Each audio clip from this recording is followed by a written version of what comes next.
Discover new opportunities together in a new Chevy. Meet up in an Equinox, winner of the J.D. Power Award for initial quality among compact SUVs. Lend a hand in the strong and capable Silverado, or mix it up in a high-tech Trax with an available 11-inch diagonal touchscreen. Find family, friends, and fun in the Chevy that's right for you. Click to learn more. Chevrolet, together let's drive. For J.D. Power 2023 U.S. Initial Quality Study Award information, visit jdpower.com/awards. Welcome to Tech Refresh with Kim Komando and friends from Komando.com with a K. That's Komando. The gang's all here. Kim, Allie, Ben. I'm Mike, and today the deep dive is about text versus apps. We're kind of going to talk about how you communicate with your text apps. If you do, the privacy, security behind it. And we've got our scam of the week coming up as well. As always, we start with the news, and here's Kim. I actually have two stories today, Mike. Is that okay? That's fine. All right. So first of all, you're the boss. You sign the checks. Everything's okay. You can do 3. Oh, you know what? I just thought you loved me for me, just being me. I'm sure we've all seen the news about the pipeline on the East Coast, right? Yep. I mean, going up and down. I mean, until last week, you probably never even heard of the 5,500-mile Colonial Pipeline. Now, it supplies gasoline to cities and towns. I'll just name the states: Louisiana, Mississippi, Alabama, Georgia, Tennessee, North and South Carolina, Maryland, Delaware, Pennsylvania, and New Jersey, all from refineries in Houston. Did you notice how I just said New Jersey? New Jersey. You didn't say New Jersey. Jersey. That's because I'm from New Jersey. But what was really interesting to me about all this, it was a typical ransomware attack that usually begins, when someone opens an email, unleashing a virus onto the network. So, yes, we're going to be blaming the hackers.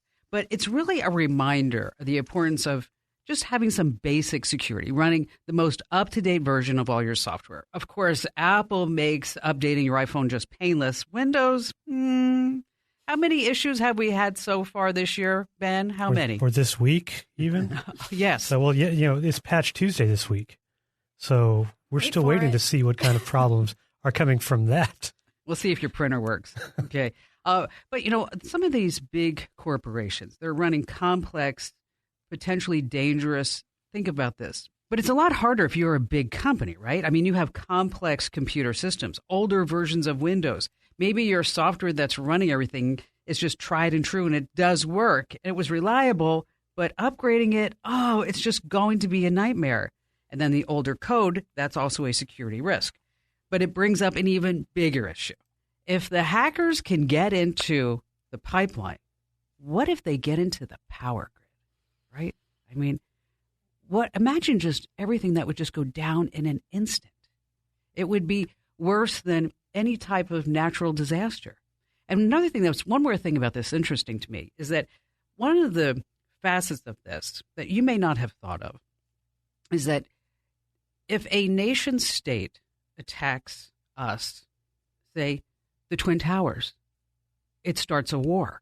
Mm-hmm. What if a nation state attack happens in Cyberland? Is it still enough to create a war? Okay, switching gears. Let's talk about Alexa. We all love Alexa, the Amazon Echoes, right? And do you know the year that Jeff Bezos first said, I want to have a speaker that's voice activated? Anyone? What year do you think that was? 2005. What do you think, Ben? 2010.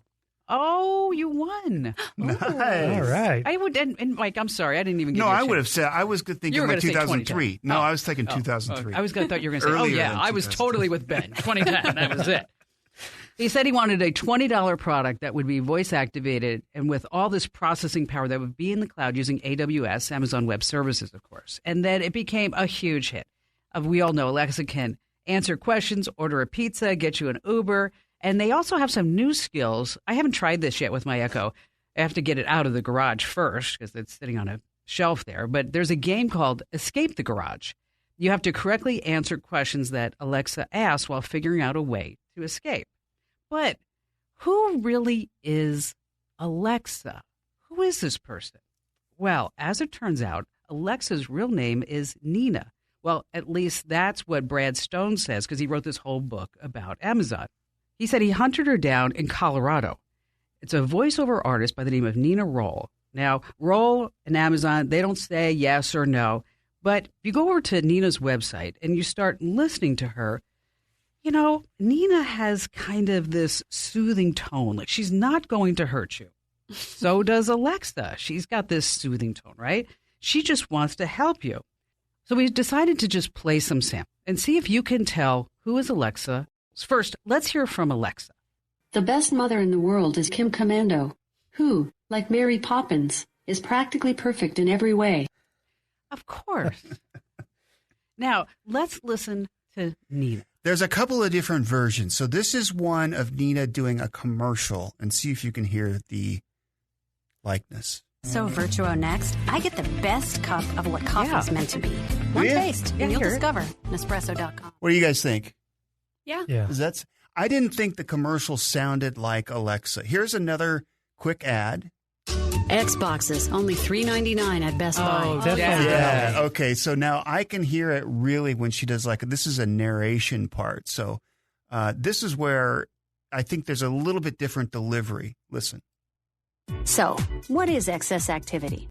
Excess activity is certain transfers and withdrawals from your savings or That money sounds market like Alexa. Yeah, over that's the limit of definitely 6 Alexa. transactions. Not as much as that last one, but yeah. Yeah, you that can still second hear one it. was Oh, okay. right on for me. Well, Jeremy had brought up a good point. I had Jeremy listen. Jeremy is our IT genius. Yes, and he listened to these yesterday, and he says the voice is the same, but they EQ'd it a lot in the mid range. So, and then they put some reverb on it or something, so it sounds a little bit different.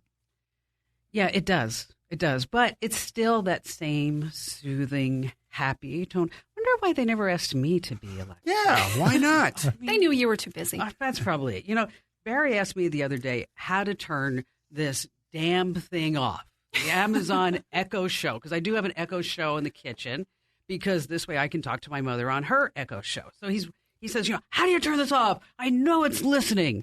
And I looked at him and I said, you know, just walk around naked. He didn't laugh. Okay. Who's next? That's me. Go ahead, Ben. So we're gonna stay on the Amazon subject. You know, fake reviews have always been a problem there, but this past week, cybersecurity researchers from this firm, Safety Detectives, came across an exposed database, millions of records. I'm talking a whole lot of messages between sellers and customers who are apparently working on this whole fake review scheme. Uh-oh. Here's how it works according to this report. Pick a vendor reaches out to a reviewer. We want 5-star ratings on these specific products. So-called reviewers buy whatever it is, and then they leave a glowing review. If the seller is happy, they refund the money as a thank you, and then they pay it through PayPal so they don't raise any suspicion through Amazon. Oh. Yeah, and so this quote-unquote reviewer gets paid, those products move up in the rankings, and it's a win-win for both sides, except, you know, us. Yeah. Well, apparently 75,000 people were posting these kinds of reviews, and that's just what was in this single database. Now, what's interesting is some of the sellers that were caught up in these allegations have been removed, or at least temporarily, from Amazon. And you might recognize names like Aukey, that's Aukey, and Impow. Pretty big names, particularly Aukey. They sell affordable and, well, seemingly reliable chargers, docks, and earbuds. Just in my office down the hall, I have one of their charging pads. And now, did you buy it because you read the reviews? Well, maybe they deserved a glowing review anyway. No, but the stuff is just gone, at least at the time of recording this, I assume while Amazon investigates. So who knows if they'll be back. And like I said, fake reviews long since a problem, and there are a couple ways to spot them. And it doesn't matter if it's on Amazon, eBay, whatever else. You know, the suspiciously glowing reviews, you know, not sure how I've lived my entire life without this, whatever it is. This great power charger. Yes. Or how about, you know, I noticed one when I was looking for a light, a selfie light. And there were like a string of reviews on the same day. And they said things like great light, wonderful product, good company. It was just like little words. And that was like, oh my gosh, totally fake reviews. Mm-hmm. Yeah, so you can spot those things on your own. Then there are also options like Fake Spot, which is you can add to Chrome. And it's an extension that basically has algorithms that can identify what it believes are not legitimate reviews. So, and that's the thing. And it's a funny story, too. And I'd already decided I was going to work on this story for the podcast. I had ordered a random desk charging dock for my home office, And from a different company, not one that was mentioned, but in the box that came yesterday was this card that looks like an Amazon gift card. And it says, I'm a lucky buyer. Ooh. And we select customers at random to share experiences. If you're satisfied, please leave a positive review and we'll refund you $20. Wow, you're Wow. kidding. That just came in yesterday. Okay, how much was the desk charger? Like $22. Huh. So you're going to leave the review? Well, only if I like it. I 20 haven't even bucks taken is it. 20 bucks. I haven't even plugged it in yet. So I got one of those with a water bottle recently. It was like $15, and they said, leave a review. We'll give you 10 back. Wow. I never haven't did it. I gotten forgot. that. So what do you think the percentage of fake products is on Amazon? well, I think they sell a lot of reputable stuff, but if I were to guess, just because of all the third-party sellers, I would say it's like easy 70-30 fake. 70% fake? I mean, based That's on a just lot. the number of sellers Yeah, versus, that's a lot. good sellers on Amazon. What do you think, Allie? I sure hope it's under half. I mean, I look at reviews. I don't know, maybe 30% fake. What do you think, Kim? I'd say 40% fake. Yeah, there's a lot, huh? There's a lot. Because we just really start looking at the reviews. And I admit, I look at the reviews. Yeah, sure, I do too. Just to say, oh, well, this person had a great experience or this person didn't. But you can always you always see, I think it's easy to spot the fakes most of the time. Maybe I'm getting When they're taken. extreme. Yes. Yeah. All right, Allie, latest Dogecoin. You're going to make me feel bad again for selling Dogecoin, or maybe there's some good news. No, you're going to feel good that you're out of this mess. Okay. Elon Musk, he went and hosted SNL. Did anybody watch it? I did. What'd you think? I did. Yeah, I saw the whole thing. Was it sad? It was awkward and it was cringy at points. But, I think I was expecting far worse. He was a good sport about it. I think all told, it wasn't, a huge disaster. Well, everybody thought him going on was going to drive up the price of Dogecoin. That's the cryptocurrency that was really kind of created as a joke. He's been calling himself the Doge Father. Every time he talks about it, the price of this spikes. Well, it actually dropped about 30% by the time the show was winding down. He called it a hustle, so that certainly did not help. Did he? He did. On Weekend Update, I think. Yeah. Yeah. Well, he was pretending to be Mario and, making some bad jokes. Scammers were actually making off with a ton of money. That's because people were going onto YouTube. They were searching Elon Musk SNL, trying to get the live stream of it.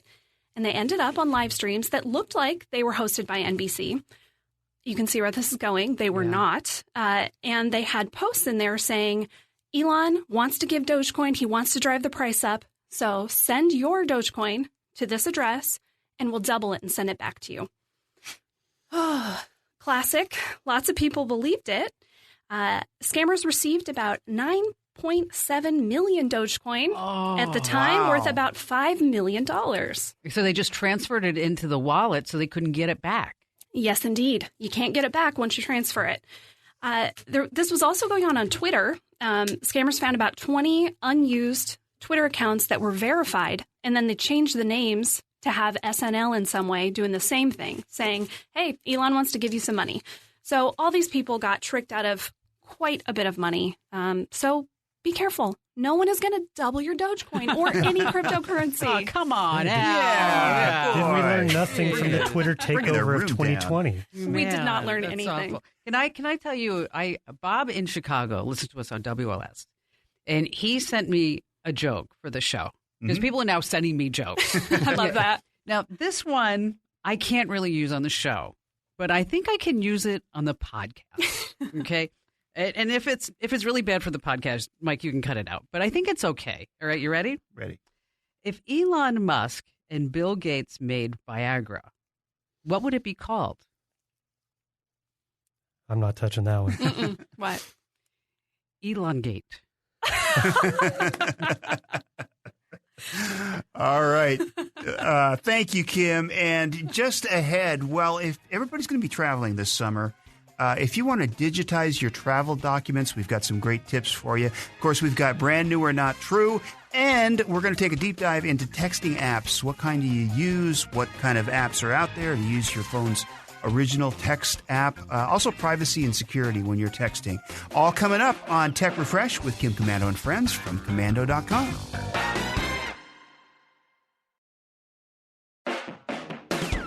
Welcome back to Tech Refresh with Kim Komando and friends from Komando.com. Brand new, not true is just ahead. It's one of our favorite parts of the show. And right now, though, if you're going to be doing some traveling this summer and you want to digitize your travel docs, we've got a tip for you. Yeah, this is such a smart idea. We recently had on the radio show some really good travel hacks if you're going to take a trip anytime soon, because we're all kind of out of practice with that, right? And one of my favorites was the reminder that, hey, you should take a picture of things like your driver's license, your passport, any other documents you need. And the best way, of course, is to do that with your phone and then store them in the apps you already use. If you're on an iPhone, there's a document scanner built right into the Notes app. It's super easy to use. If you're on an Android phone, your best bet really just snap a photo, and then my favorite trick is give it a heart, a favorite, whatever it's called in your photo gallery, and that way you can find it really easily, because the last thing you want to be doing is searching for this stuff when you can't find it. Now, these are a backup. Of course, you should have your physical documents on you, but it is nice to have a digital version. Another nice trick is to save these photos as PDFs, and then you can put them in your Books app. You can even save it on your Kindle, so it's a great idea to have it kind of spread around on different devices. Say your phone dies, but your Kindle doesn't. Awesome. You can open that up. We've got all the steps for how to do all these things over on Komando.com. Search travel hacks, and you'll find steps for this and so many other great travel tips. Excellent tip, Allie. And then probably not only that, but if you have like your insurance docs on your phone or your driver's license somewhere, just in case, I don't know, probably Visa card. If you have if you lose that, you got the number right there. That's a good idea. Yeah. Great idea. All right. Don't forget the code on the back. Oh, yeah, that's right. You got to have that, too.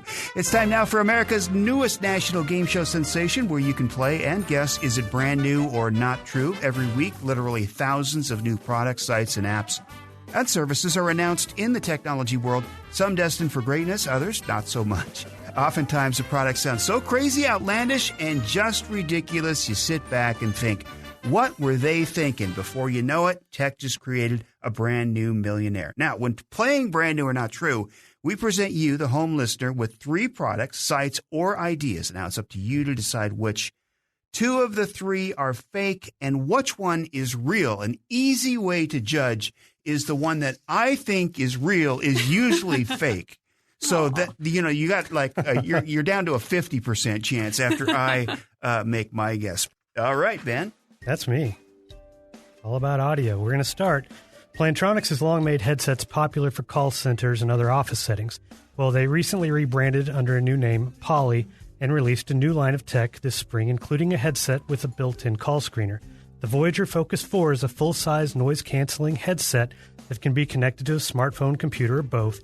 It's nowhere near as smart as the Google Assistant call screener released in 2018, but it's similar in that it allows you to schedule or manually enable quiet time so you won't be interrupted. So when someone calls, the AI focus feature will answer and alert the caller that you're busy. They have the option to leave a message or tell the screener it's urgent, which will push the call through. You can also set up favorites that can automatically bypass the focus screener. You plug it in directly or connect it wirelessly with a battery that lasts up to 12 hours. It debuted in February and costs $419.99. Ooh, pretty expensive. Okay, there's product number 1 and product number 2. So larger Bluetooth speakers are often shaped like carry-on suitcases. Some even have wheels for easier transport, but none actually follow you around like the Polk Audio DJ Go.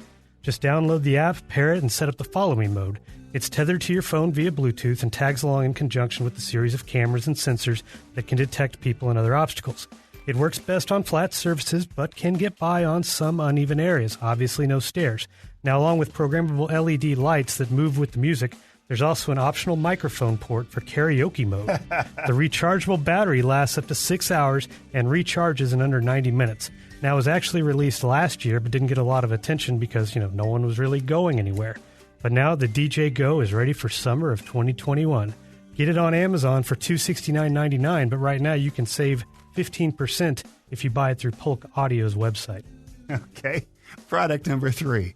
So Bose has been around for a long time making premium audio equipment. Well, in recent years, they've branched out to Bluetooth speakers, earbuds, and even audio sunglasses, and now they're looking to help the hearing impaired. The new Bose Sound Control hearing aids are designed for adults with mild to moderate hearing loss with controls that can be adjusted through the Bose Hear app that's available for iOS and Android. You can adjust the volume, the treble, bass, and there are also different listening modes depending on the sound around you. The rechargeable batteries last up to 4 days, but here's the big thing. The sound control hearing aids are direct to consumer with no appointment needed. They're FDA approved and start shipping later this month. Now remember, it's Bose, so these premium hearing aids cost $849.95. $849. Boy, all expensive products. That's me. All right. So we have the Poly headset call screener for I think it was like $419. Correct. The Polk Audio DJ Go karaoke that follows around and even has disco lights for $269, and the Bose hearing aids sound control for $849. Let's start with the Bose. I think that price is too high, and that market is kind of a niche market, so I don't know if a big company like Bose would go after that market. Polk Audio DJ Go karaoke for $269 just doesn't seem very likely. I don't know who would want to walk around. Like, can you imagine going through the airport with a karaoke machine, speakers blasting behind you? So no audio. So that leaves me the Poly headset call screener for pretty still expensive, but it's a good idea. You even mentioned it. Google's got a better system, but I don't know. Maybe somebody just thought that nobody wants to have Google watch and listen to everything they do, so they created something else. Go ahead, Allie. You make good points on all these, Mike. Hard to disagree with any of them, but I am going to go with the one I think sounds the most ridiculous, because I think Ben's trying to get one over on us this probably. week. I'm going to go with the Polk Audio DJ Go is the real product. The Polk Audio DJ Go, the karaoke machine. The karaoke and if machine. you're right, you might even win a karaoke machine. You could bring it into the office, have it it'll do follow like me the around. disco lights behind you. Everybody Could we put the sing. little Allie song from the radio show? Well, what would you sing though? What karaoke song would you want to sing on the little Polk Audio? Oh, man. I'm not a karaoke person. Ben is a karaoke So she person. says. I'll become one if I get this Polk Audio, if it's real. Okay. Just remember to take the elevator. Once I That's create right. it. That's right. Oh. Okay. So yes, the Polk Audio DJ Go, man, that'd be cool. And I can just imagine just walking around, singing, holding the mic out to people. You know, I spin, it spins. It's just, we're going to do that. So that leaves us to Plantronics, well, now Poly, or Bose Sound Control. And you know what, Mike? That Plantronics headset, you almost got it. Oh, you fooled us both. Yes. Bose sound control hearing aids. I actually Wow. just announced them in the last week or so. That is really surprising to me. Yeah. So, and expensive, $849 for that the Bose hearing aids. I wonder how that compares, though, to going through, especially if you don't have insurance. Right. I didn't look into the finer points Yeah. of cost. Well, they're Bose, so they got to be good. And that is going to do it for this week's edition of Brand New or Not True. Thanks to Ben and Allie. Up next, we're going to take a look at some of the options for texting versus using your text app on your phone or an app, how we use it, privacy and security, all that, SMS. Also, the scam of the week. There's a new scam that callers have a new way to scare you. We'll talk about that so you can watch out for it. It's Tech Refresh with Kim Komando and friends from Komando.com.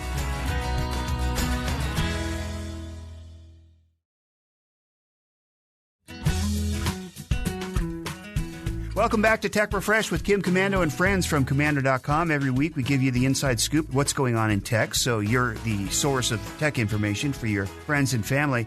This week we take a deep dive into texting and apps and privacy and security and what we use and don't use. Go ahead. Yeah, so I was thinking about how I message on my phone, and there are lots of different ways, right? You can send regular SMS text messages. If you have an iPhone, you can send iMessages. Maybe you have a messaging app. I do. The one I use for group chat with my friends is WhatsApp, which is hugely popular. I was looking at what are the most popular chat apps. So as of January 2021, we're looking at monthly active users here. WhatsApp is by far the biggest, 2 billion users. Can you believe that? People all across the world use it. Mostly, would say, like 25 and under? I think my use case for it is really because I have friends that are on iPhone and friends that are on Android. Uh-huh. We all want to chat together and be able to send photos and videos. And if you just do it through text, they get compressed. And so the photos look bad. You can't really watch the videos. And so for us, it's just an easy way to bring everybody together. Oh, there you go. That's good. Yeah, idea. it's also a really good use if, say, you're messaging with someone in a different country. The next biggest, Facebook Messenger. That's 1.3 billion, also huge. The third is WeChat, which is primarily used in China, and that's 1.2 billion. The kicker, though, is Facebook, of course, owns WhatsApp as well. So they've really got the market cornered because they own the two biggest. Now, what about you two? Are you just texting? Do you use messaging apps? What do you do? I pretty much just use the iMessage app on iPhone, that way, because, we'll have group chats, things like that. And then I can shame everyone who, I see a green bubble pop up. You've got an Android. I knew that would come up. I knew it would. No, but I mean, that's primarily what I use for communication. Now, I'll occasionally use Facebook Messenger, oftentimes for like Marketplace or something. That's how you send hey, so-and-so, is this thing I really don't need still available? Do you talk to friends and family on there too, or is it really just for? Occasionally, just to, if it's convenient, like I'm on a computer, right? And there's this link that I'm going to send to my friend, or my mom would like this, and I'll just send it through Facebook Messenger just because it's right there and easy. Right. What about you, Mike? I use an app called Chomp for Android, and it's just, I don't remember why exactly I got it, but I paid for it. It was cheap, like $3 or something like that. Yeah. And for mostly, also for like group messages for tenants and stuff like that. So, but that's the only thing. I don't use WhatsApp, Facebook Messenger, any of those. No way. No thanks. Yeah. So WhatsApp, they have a new privacy policy. And basically, if you don't agree to it very soon, they're going to start taking away different permissions. So soon you won't be able to access your chat list. A few weeks after that, you won't be able to get calls or notifications. So really, you do have to say yes to this privacy policy. Some people don't like it. Right after they announced the change back in January, downloads for Signal, which is an encrypted messaging service, went up 4,200%. Wow. Because so many people thought, no, I don't want to give Facebook even more information. What was the change? I mean, what did they change? Why the big change? It basically allows WhatsApp to access the same information that Facebook does. And so it's kind of linking your accounts and connecting everything in a way that people don't necessarily like.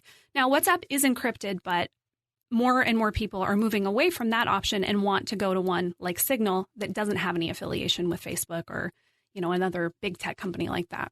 Do you guys have any experience with Signal? No, I've never used Signal. Have you been? Yeah. I haven't either. Ben, you mentioned messaging on your computer, like you use Facebook if you're just sitting at your computer. Do you get your text messages to your computer? No, I have an iPhone, but I use a Windows computer. So, obvious little disconnect there. Yeah. What about you, Mike? Do you do that? No. I do, and it is so handy. It's glorious. I had an Android for a while, and it almost seamlessly connected to my PC through an app. It was a little buggy, though. Yeah. Man, I bet there's a workaround, iPhone to Windows. We should find it. I've looked. Hey, anybody out there who has one, please email us. I would love to know. Okay.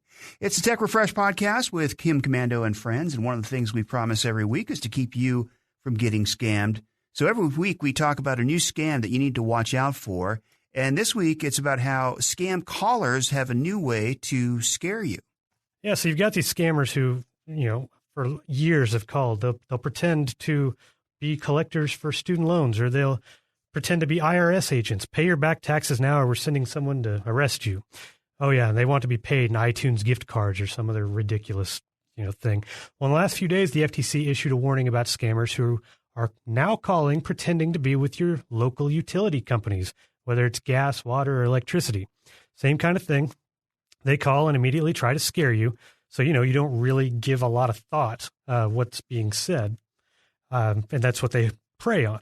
You're behind on payments, so pay now or we're going to shut off your service. They want you to wire the money or, again, get a gift card or some kind of reloadable card. They might even ask you to pay in crypto.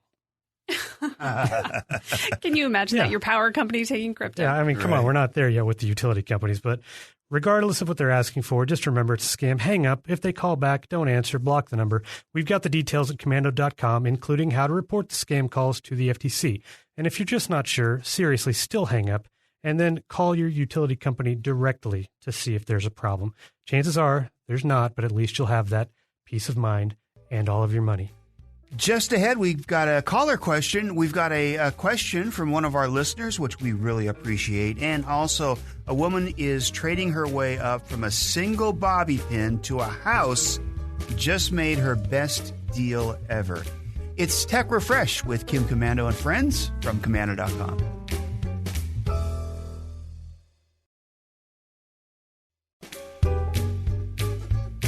Hey, thanks for listening to the Tech Refresh podcast, heard exclusively on the Kim Komando Explains podcast from Komando.com.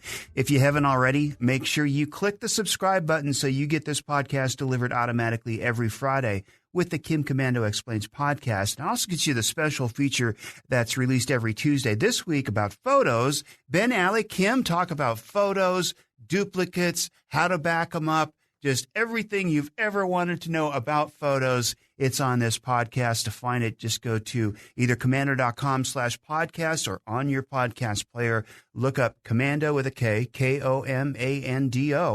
and you'll see that podcast, Kim Komando Explains, the Daily Tech Update, and then we have the Tech Refresh podcast as well. All right, so we have a listener question. We do. This is a two-way street. If you ever have a question or a comment, you want to tell us we were wrong or right, or you guessed brand new or not true correctly, you can email us. It's podcasts with an S, podcasts@komando.com. Me and Ben get that. Kim gets it too, so be nice. Today we have an email from Mike. He listened to our episode from May 5th about streaming options that we talked about in the deep dive. If you missed it, go back and listen when you're done with this one. Yeah, so it's streaming gadgets. And Mike, person who emailed us, usually a Roku guy, but he recently made the switch to try out the new Chromecast with Google TV that we talked about. Well, he's not too happy with it for a few reasons. One, because this new one has to be plugged into a wall. And he's right. The new Chromecast is also a standalone streaming device, unlike the previous one. That means it pulls more power than the previous models. And, trying to plug it into the extra USB port on your TV just doesn't cut it. Mike also mentioned that because it's plugged in, it's powered on at all times, even when the TV's off, and could be streaming all the time. Now, I understand that this Chromecast is like similar devices, as in it stays on standby for updates, firmware, apps, things like that. But mine that I know of has never stayed active. I fire up my projector and receiver with the Harmony remote, and I still have to use the Chromecast remote to wake it. So I've never seen it just stay on nonstop. Now, the other thing Mike says makes Google TV a deal breaker is that you can't switch between YouTube TV user profiles, even though you can on Roku. Now, that's surprising to me. Since YouTube is Google product too, you would think they would want the Chromecast to be the premier streaming gadget for this service. I don't subscribe to YouTube TV, but I did a little digging, and yeah, it seems you have to completely sign out of the Google account on the Chromecast and log in with a different account to access other things, even a different YouTube TV profile. That is a little silly, isn't it? Surprising, but they'll probably fix it pretty quick, right? Well, after they listen to this, be like Mike, email us if you have a question or you want to give us your take on something. Again, it's podcasts with an S at Komando.com. So funny that comes up today. I just ordered my Chromecast this morning, the $50 one that Ben was talking about. So I guess we'll have further on that down the line. Yeah. All right. A woman who is trading, I saw this yesterday, actually. She's trading up from a single bobby pin to a house, just made her best deal ever. Yes, this is such a fun story. So during quarantine, a woman named Demi, she was bored watching a YouTube video and she saw a TED Talk, and it was about a guy who had a red paperclip and he traded all the way up to a house. And she decided, cool, I'm going to be the second person to do this. She made two rules for herself. She wouldn't accept any money and she wouldn't trade with people she knew. So she made her first few trades in person around San Francisco. She would post on Facebook Marketplace and other places. She had so many replies and rejections, really, about this bobby pin. But she was upfront and said, this is my mission. This is what I'm doing. And she found a woman in Atlanta who was willing to trade her a pair of earrings. She got them for her birthday, didn't like them, and so she was just going to throw them away anyway. So she started out with her earrings. They were worth $10. She traded those in for a set of margarita glasses. That went to a vacuum, then an old snowboard. At this point, she's up to $95 in value. From there, she goes to an Apple TV. Let's fast forward a little. She's got her hands on a $400 MacBook. Trades that up for a $550 camera and lens set. Okay, let's go up again. She gets to the $1,800 mark with a Peloton, which she trades for a $4,500 Mustang. All right, fast forward to now. She's got herself a little cabin worth around $9,500. Her most recent trade, 3 tractors for a Chipotle celebrity card. Have you two heard of this? No. Well, if you get one of these cards, they're usually reserved for celebrities, you get a free year of Chipotle. You can go every single day, get free Chipotle. Now, this one is a little, maybe a publicity stunt on Chipotle's part, but I bet she's going to get a pretty penny of value for this one and get herself to the next level. That's awesome. Wow. Excellent. Yeah. Now, Chipotle celebrity card. Maybe we can get one of those for Kim, and she'd let us borrow Oh, and then we can all use it. They put your name on it, though. I think I'm the only one who could maybe pretend. Well, I'm a guy named Kim. What are you talking about? Thanks for listening to the Tech Refresh podcast, heard exclusively on the Kim Komando Explains podcast from Komando.com. If you haven't already, make sure you click that subscribe button so you get this podcast delivered automatically every Friday with the Kim Komando Explains podcast. If you'd like to comment about the podcast, good or bad, mostly good, send us an email to podcasts@Komando.com. Again, that's podcasts@Komando.com. On behalf of Kim, Ben, and Allie, I'm Mike. We'll see you next time. And for the latest digital news and articles anytime, go to Komando.com with a K. That's Komando.